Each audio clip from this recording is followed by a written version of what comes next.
મુકુંદભાઈ દીપકભાઈ ચૌહાણ સાહેબ, હું માતરથી આવતો તો ગાડી વાળાએ મને ટક્કરમાં પાડી દીધેલો. એમાં અમારે ઝપાઝપી થઈ હતી.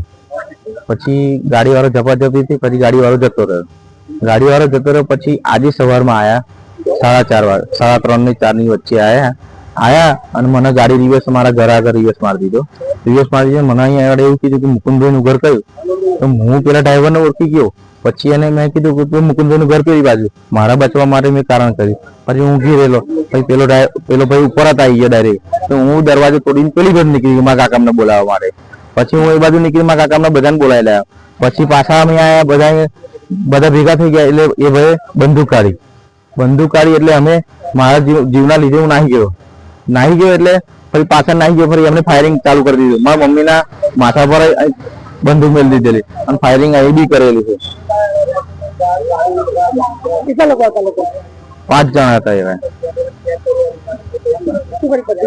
પછી એવા જતા રહ્યા અને ફરી માતર પોલીસે અમે ફોન કર્યો, અરજી કરી. બસ આ રીતે હવારમાં ગાડી લઈને આવ્યા હતા, તમંચો બતાવ્યો, માર જીવ લેવા હુમલો કર્યો હતો.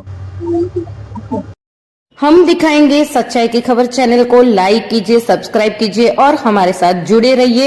हम दिखाएंगे आपको सच्चाई की खबर।